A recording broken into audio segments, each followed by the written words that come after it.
Greetings everyone, welcome to Music is a Journey. I'm Peter Scove.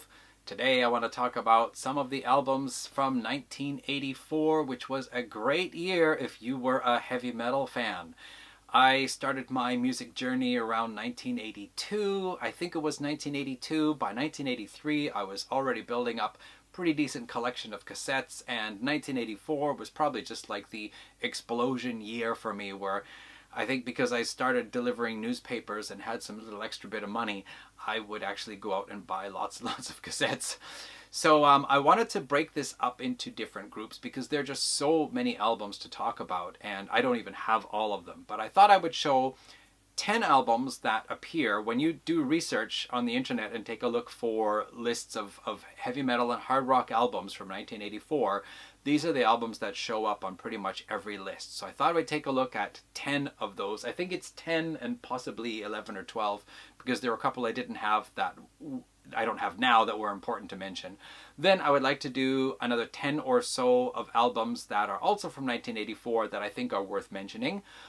And part 3 is going to be the CanCon section. That will be the Canadian content section. And after that, I want to list just some of the albums that I used to have on cassette, which I don't have on CD now. Some of them I do want to get on CD. Some of them I'm probably okay if I don't get. And then there are probably a couple other ones that I'm thinking to get that I never had. So let's get started. So one of the albums, this is the list of 10 albums that pretty much show up on any list of hard rock and heavy metal albums from 1984. We're talking here, of course, Judas Priest, Defenders of the Faith. I was a big Judas Priest fan by this time. I already had a few of the albums on cassette, and I was really excited because this was the first Judas Priest release to come out after I had become interested in the band. This was also the first concert I went to. Do I have a picture of me? I have a picture of me, 13 years old here, wearing my Defenders of the Faith t-shirt. I actually still have the t-shirt. It's just somehow it got a lot smaller. Must have shrunk in the wash. I don't know. So some critics criticize this as being Screaming for Vengeance Part 2. I don't think so. First of all, the production quality is different. I prefer the production on Screaming for Vengeance, but I still think this was a very good album, particularly side 1. We had songs like Free Will Burning, Jawbreaker, Rock Hard Ride Free, and The Sentinel. I think those 4 are just a great side 1 to the album. All songs killer. Rock Hard Ride Free, I think, was written actually by Bob Halligan Jr., who has written songs for other hard rock and metal bands of the 80s as well. Side 2, we had 2 naughty songs with Love Bites and Eat Me Alive. Love Bites I'm okay with. I remember that was the first song from this album that I actually heard on the radio. Eat Me Alive, well, okay. And after that, we got Some Heads Are Gonna Roll. That one was pretty cool. Was that also Bob Halligan Jr.? It was definitely one of the singles that was released around the time.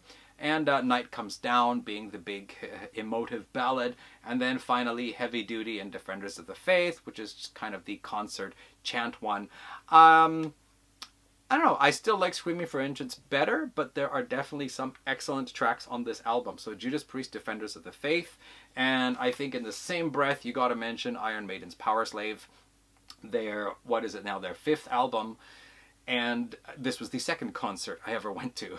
Iron Maiden, Powerslave, again, a terrific album. I would say this is probably in my top 3 Iron Maiden albums, starting off with Aces High and followed by 2 Minutes to Midnight, which I think was a single. There was certainly a video for it.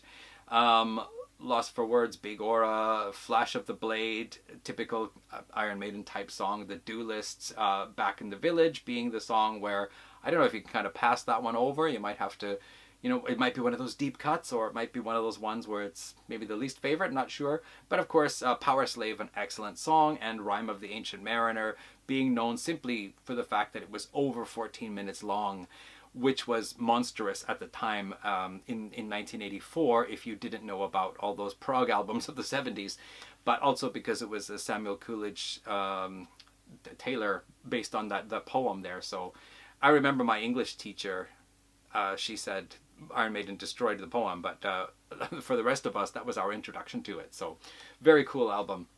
Another really big and very important album from '84, Metallica's Ride the Lightning. Holy crap. Like, Kill 'Em All, that was a great album, but this one here, the guitar tone just got heavier and the musicality got a little bit more advanced, I think. We have the introduction of the acoustic guitar as well, which was really talked about at the time. Like, wow, a band this fast and heavy putting in acoustic guitar, that's amazing. Of course, again, it's something that you hear lots of times in the 70s. It's almost a staple of the 70s. But, for a thrash band doing it, it was pretty cool. And I think a lot of bands after that also included these acoustic or clean guitar type instrumental intros to some of their songs. But yeah, just a monster album and my introduction to Metallica. And yeah, one of those albums that just really blew me away. And wow, that's incredible. So very cool. Very popular album also from 1984, Scorpions, Love It for Sting. Again, the first release by this band after I had gotten into them. I knew about Blackout because a lot of my friends had older brothers. They had that one first, but for me, this was the first one. What do we have? Bad Boys Running Wild, Rock You Like a Hurricane, Big City Night, some of the big songs off this one, and Still Loving You, one of my favorite ballads, power ballads of the 1980s. Pretty darn cool album. I know a lot of people like Blackout more. I guess probably this is my favorite because this was my first Scorpions album. So another huge album was Dio's Last in Line, which of course I used to have on cassette. I currently don't have it. It's one of those, I will get it. I will get it eventually. What I do have though is a Dio compilation here. This basically spans his career from Elf and Rainbow and Black Sabbath and Dio on here, so that's pretty cool. I think there's 3 tracks from Last in Line, including the title track, which I just love. That's my favorite Dio song, Last in Line. Also, We Rock and Egypt, The Chains Are on this compilation. So for now, that's what I have if I want to hear anything from Last in Line. Again, it is an album I will get. Again, another one here, Whitesnake's Slide It In was, at that point, it was their biggest selling album. What I have here is called Here I Go Again. It's a compilation of Slide It In, the self-titled album, and Slip of the Tongue. All the tracks from those albums over 2 discs, which I thought was, better than buying all 3 discs separately. Usually I prefer to have the individual discs, but anyway. So of course, Slide It In with Slow and Easy. That song was just being played all over the halls in my junior high school during the lunch breaks by all the rocker people. And of course I liked it too. But it's also cool because I had a couple of friends who really liked the older Whitesnake. And this was kind of like the borderline album for them. Not this album. I mean, Slide It In was the last album that they actually still really liked because it still had that kind of blues bass style. After that they went into more of a hair metal style and some of my friends lost interest. They thought they sold out. Then, huge album in 1984, Deep Purple, legendary band of the 70s. Their Mark II lineup regroup. Richie Blackmore and Ian Gillan decide they can get along together again, at least for a couple of years. And what a tremendous album. This is in my opinion, one of the best comeback albums ever because it was just such a phenomenal album. I hear a lot of people when they talk about the Deep Purple discography, they put this one up in their top 5. It just opens superbly with that knocking at your back door with the build up, the bass coming in, the drums coming in, and then the riff with the guitar and organs. I think pretty much most of the tracks in here I really like. Under the Gun is cool. Nobody's Home has got that nice synthesizer intro. Perfect Strangers is one of my favorite Deep Purple songs. I love that there's almost no guitar solo, but instead they have that kind of classically influenced heavy riff instead. That's really cool. This CD here comes with the bonus track Not Responsible, which was also on the cassette, but not on the LP. And also this Son of Alaric, which is just a 10-minute long instrumental bonus track. Yeah, monstrous album and relaunching the career of Deep Purple. So another great album, my first Saxon album was Crusader, and what we have here is the Fat Boy box set, whatever package. It has 4 discs on here, including all of Saxon's first 6 albums, as well as I think there is a couple of bonus tracks and a short live album as well. Yeah, so here we have it on here. We can see that there's 7 albums on here, the 6 studio ones and a live one. all pictured there on the back. So this, of course, again, was much cheaper than going out and buying 6 individual albums. And so I get all of my favorite Saxon songs. But Crusader, I think, is actually my favorite of the Saxon albums. Again, it was my first Saxon album. It was my introduction to the band. And it was really cool to hear someone that didn't sound like Judas Priest or didn't sound like Iron Maiden. Yet another British heavy metal band that had their own sound. So I really like that album. And one of the other big ones, this probably could almost go in a different group, but Bathory's self-titled debut album in 1984, just, I think, one of the most important albums when it comes to the extreme metal sound. We had, as I said in my first wave black metal video from last year, you had in the US basically the thrash metal of Metallica, Exodus, Testament, all those guys. And then in the rest of the world, you had this also kind of thrashy approach to heavy metal, but it was just darker. There was more of a satanic bent to it. Everything was in that way, and it just sounded more evil. Even the vocals sounded deeper and gruffer, or like Cawthorn, I think he must have just inspired a whole generation of vocalists for the second wave of black metal, the Norwegian groups, and so forth. So really a phenomenal and very important album. Now, 2 albums that I used to have that I don't have right now. This is Van Halen 1984. That was a huge album to come out. For me, kind of a disappointment because I preferred albums like the debut, Women and Children First, or Fair Warning, which maybe Fair Warning is my favorite, a little bit more rockin'. I really didn't like the idea of synthesizers coming in at the time, but still you had songs like Panama, Hot for Teacher, and what was it, House of Pain, you know, that was a heavy one, so still was all right. It's probably not an album I will pick up on CD, though. I might be all right without it. And the other one is Queensryche's The Warning, which I actually had on cassette in the 80s. I had on CD, but I started rebuying my Queensryche CDs on a reissue where the volume was a little louder because the original The Warning CD I had, the volume level was quite low, and you really have to knock the volume up to hear it. So I've had it in my shopping standby cart at Amazon for years now, thinking I'll get it, but I know the album so well, I almost don't buy it because I want to hear new stuff all the time. But it still is. Queensryche was one of my favorite bands at the time. I got the EP when it came out and absolutely loved them, and I bought every album of theirs over the next 5 albums they released. So definitely have to get that one. It's the only one of the first 5 or 6 releases I don't have. Okay, just going to swap the CDs around here. Okay, so next up are some albums released in 1984 that I think are really worth mentioning. We've got Metal Church here. I actually only first picked this up on CD a few years back. My friend liked them. I was getting a little bit overwhelmed with metal at the time, but I really like this album. There's some notes inside saying about how it was really hard for them to get this one released because it was almost considered to be too heavy, which is interesting considering some of the other albums we've talked about already. But yeah, this is a really great album. I really like it, although I haven't listened to it so much. Just, I like it. I know that. Let's see here. Zebra, I think this was, what the heck was this now? 3.5. So it looks like it just says bra up here because of this sleeve. It's not bra, it's actually Zebra. I believe this was their 3rd album. I don't remember now, but this was my introduction to Zebra. I think I had, no, this is their 2nd. No Tellin' Lies is their 2nd.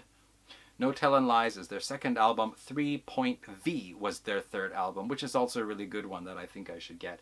This one had Wait Until the Summer's Gone and a really excellent ballad on here called Lullaby. That's a really beautiful ballad.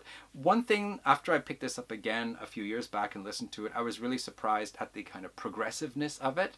And I found that they actually began in the 1970s as a Led Zeppelin cover band, but also covered a lot of progressive rock songs. And even though this is more of a little bit more like a, I want to say mainstream hard rock, but it has too much of that progressiveness in it to be just regular mainstream hard rock. This is kind of a more of an intelligent hard rock band. So Zebra, I quite like that one. YNT, In Rock We Trust. I've mentioned this album at least 3 times in the past on this channel. Love this one. In fact, the Black Tiger, Mean Streak, and Rock We Trust trio are 3 of my favorite. It's kind of like a favorite set of 3 albums of mine. I did a video about that already a couple of years back too. Love this one here. As I said, the guitar solo and Life, Life, Life. Really, we get to hear that playing technique of flicking the tremolo switch while picking at the same time and giving that, like, you know, chopper type of effect that was really cool. This time, the final track, the ballad, is like also one of my favorite ballads, probably my favorite power ballad of the 1980s, just slightly ahead of Scorpions there. But just lots of other really cool tracks on here, and also the album where it started to get a bit of a kind of commercial or, like, you know, pop feel to it in a couple of tracks, but not as much as what would happen on the next album, which I don't have right now, but I will get. And by the way, I'm planning a YNT video to come up maybe in the next 2 or 3 months. I've been picking up a lot of their later albums, which I didn't have before. This one here might be a bit of a surprise. This is Palace, a Scottish band. They were part of the neo-prog movement that was going on in the 1980s. But while other neo-prog bands were going more of a kind of a pop style neo-progness to them, Palace were actually a little bit more on the hard rock heavy side. And this one here, the Sentinel, this is actually a concept album. There are 3 tracks on here that are not part of the concept, and the rest of the tracks were. And they had some complications with this. The record label wanted to cut off some of the songs from the concept and put the other 3 non-conceptual songs on there because they were a little bit more like easier to release as singles. The order of the songs was released differently so that the story didn't flow as a story. But this CD reissue here actually has all the songs in the order of the story as well as those 3 tracks. So this is what the band originally, I think, is how they originally wanted to release it. I think this was also their debut. They have, I don't know what they've done recently, but they tend to release an album like every 7 or 8 years or so. But this was the Sentinel, and it's a pretty cool one. I haven't listened to it for a while now, though. But it's good. It was hard to track that one down, too. Crocus, The Blitz. After the wonderful Headhunter album, they teamed up with Bruce Fairbairn in Vancouver and came out with this one here. A little bit more on the glam metal side, kind of a little bit more of a fun party album, glammy party album, but still really cool songs on here.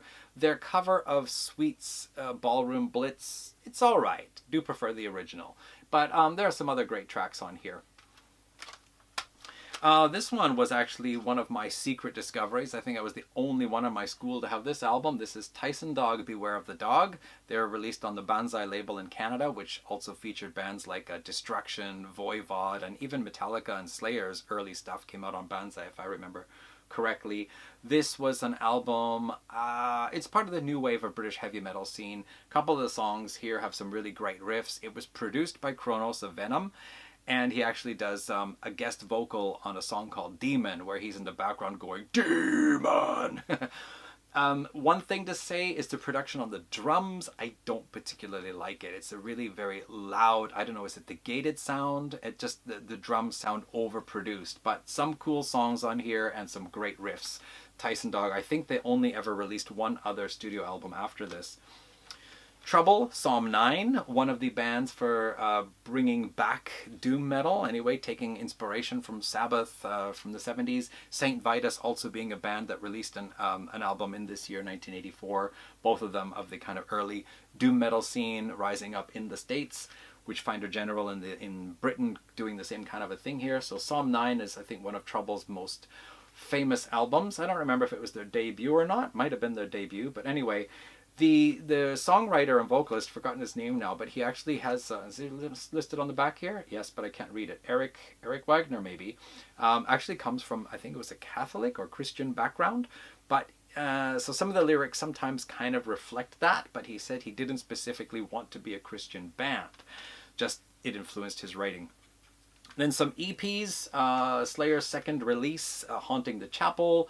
What was it? It was originally just 3 songs. I had a cassette. Here there is Aggressive Perfector added as a bonus track. Haunting the Chapel, Chemical Warfare, Captor of Sin, and Haunting the Chapel. And that was actually my very first Slayer purchase. Cool that one is. And of course after that was Hell Awaits, which is my favorite Slayer album. Sodom in the Sign of Evil. I just picked this up a couple of months ago. Finally, another example of that first wave, so-called first wave black metal. And this particular release also includes their first full-length album, Obsessed by Cruelty, on the back. And one of also my favorite albums from the time, Celtic Frost Morbid Tales, which was originally released as an EP, but then was fattened up with some extra tracks to make it into an LP. And I think this one here, oh gosh, I think we're looking at a total of 12 tracks on this one. So there's some other, I think there's some demos or some like 3-track release that's been added on this to fatten it up. Procreation of the Wicked, one of my favorite songs, but actually the original, I think the original cassette I had maybe 6 tracks on it, and I just loved it because that was just so different from everything else that was going on at the time. Okay, that's the 10 specially selected ones that I have in my collection. Switch CDs around again one more time here. Next up, we'll take a look at the Canadian content. So, got to talk about Lee Aaron's Metal Queen. I think you might be able to see the LP I've got on the wall there behind me. I've talked a lot about Lee Aaron recently. I almost feel like I'm talking about her in every video, but this was her big album. The previous one was more of a project with various musicians. This one here, she wrote most of the songs along together with her guitarist at the time. Metal Queen was just such a massive video with this character, the Metal Queen character in there. And this was the album that really got her career going. She enjoyed her success mostly in Europe, but also in Canada. But because of her record label, it was very difficult for her to get into the States. Not so much hard rock by now, but April Wine's Animal Grace, still kind of, I think, rock borderline hard rock. And the last album before the band finally split up for a while. Anyway, I wasn't into this back in the 80s. I thought they were good, but they just weren't heavy enough for me. Now, if you've seen my videos from last year, you know I'm pretty much an April Wine fan. Sorry to lose Miles Goodwin last year. Triumph, Thunder 7, their 7th album and my introduction to the band.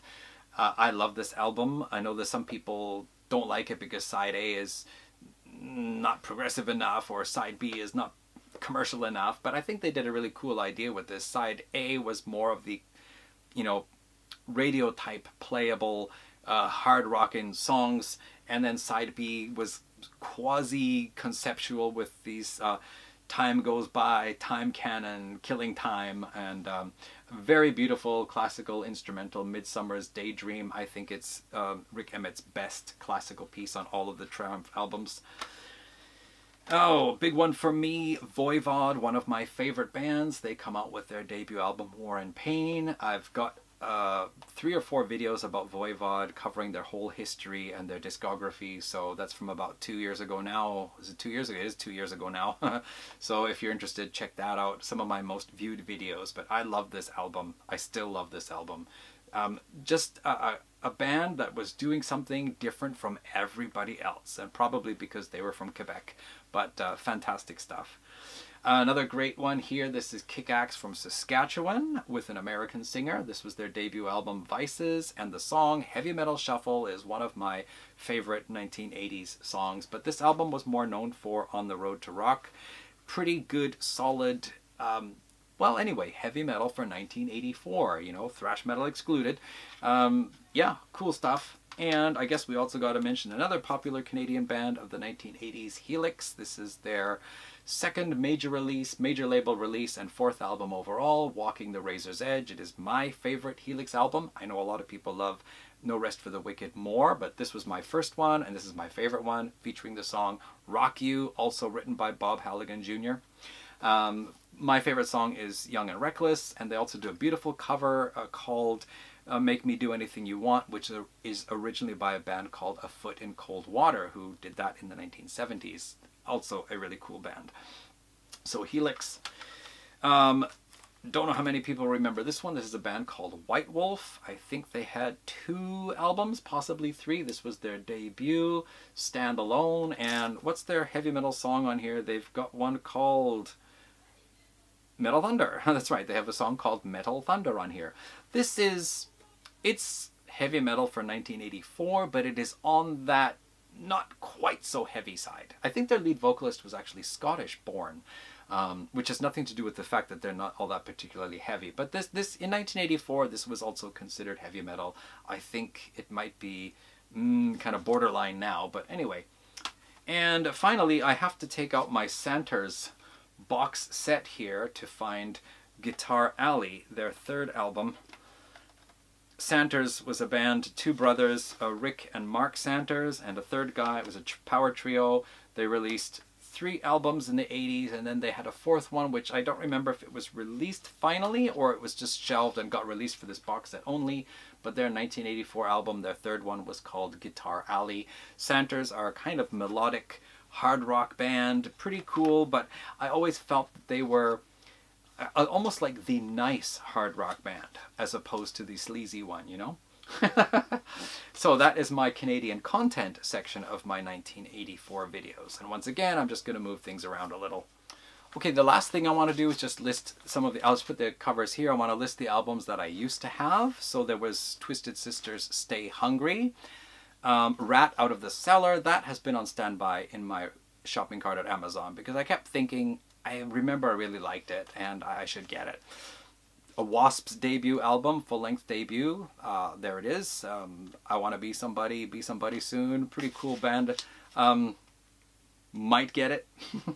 The Knights of the New Thunder. They had their, I think it's their debut album. I liked their second and third albums better. But anyway, very melodic hair metal with some fantastic guitar playing. Bon Jovi's debut came out in 1984, self-titled. Maybe that's more melodic hard rock or pop hard rock, I guess. See You in Hell by Grim Reaper. I really wanted to get a hold of this on CD, and it is just very expensive to get right now, unless there's been a reissue and I need to check again. All Fired Up, the second album by Fastway. I really liked the ballad on here, The Stranger. I used to have this one on cassette anyway. Obviously, it's part of the list. The Yellow and Black Attack. Was that Stryper's first album, possibly? Or did they have some EP before that? I'm not sure. But I had a few Stryper albums in the 1980s. Leatherwolf. Does anyone remember this band? I used to have this one on cassette, although I remember nothing about it. Maybe I should give them a listen again. Hellhammer, the band that... the proto-Celtic Frost. I just about bought this again last year, but there were some other ones I'd never heard before, some of these first wave black metal bands, and I got those ones instead. Eventually I'll get it. Great White's debut album. I think they had an EP before this, but this was their debut. They had a song on here called Stick It. They opened for Judas Priest on the Defenders of the Faith tour when they came to Vancouver, although later on I heard that Great White was kicked off the tour and Coney Hatch took over for the rest of the tour. Black and Blue, I really loved the second album, Without Love, but this is their debut album, which was a pretty good debut as well. Looks a little bit like Twisted Sister without the makeup. And finally, Beat the System by Petra. Petra being basically a hard rock band that throughout the 80s, they gradually got harder and harder in their rock sound. Culminating somewhere around 1988. This one here is not particularly hard rock, but does have some hard rock to it. Anyway, I used to have quite a few Petra albums on cassette. There are just a number of other ones here that are worth mentioning. I'll just run them through quickly. Animalize by Kiss, Tooth and Nail by Dokken, Fistful of Metal by Anthrax. I do want to get this. I do. Violence and Force by Exciter, their second album, another album I want to get, as well as, let's see here, Armed and Dangerous, which is the first, I think it's the first album by Razor, which I'd really like to hear, because apparently it's before they became really heavy thrash, but I'm not sure. Other ones to mention, March of the Saint by Armored Saint, Yngwie Malmstee's Rising Force, after he left, was it Alcatraz and Steeler and went out on his own, so Yngwie Malmsteen.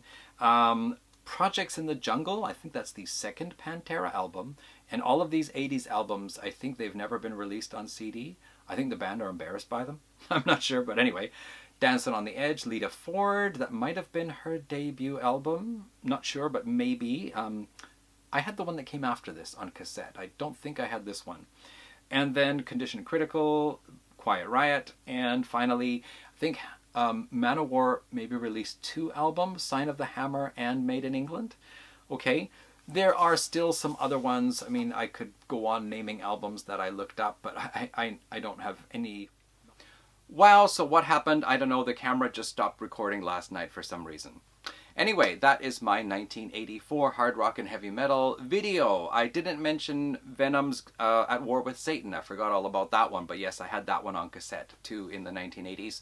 As well, you could probably mention Grace Under Pressure by Rush or The Works by Queen. I guess they're kind of associated with hard rock by this time still, even though the albums aren't really hard rock so much. And I think that is it. So if you have, oh, I forgot to show this, the Heavy Metal Awards '84 Hit Parader magazine.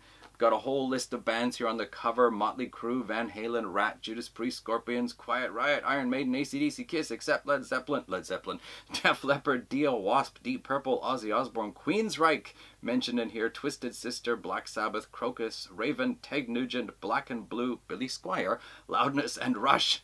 So quite a list of bands mentioned in here. Yeah, I thought this was really great that I kept this because I threw out all my old Hit Parader and Circus magazines, but I do recall that I cut pictures out, and so some pages actually have, I can't find it, some pages actually have some things missing. Anyway, whatever. And, oh, by the way, Dokken Tooth and Nail advertised on the back. Okay, so that's it. If you have any favorite 1984 albums, please tell me about it in the comments. I'm always glad to see comments. I reply to them all the time. Some of you people are regularly commenting. I appreciate that very much. Everybody's welcome. And that's it. So we'll see you in another Year 4 themed video coming up probably by next week. Thanks all for watching. See you then. Bye.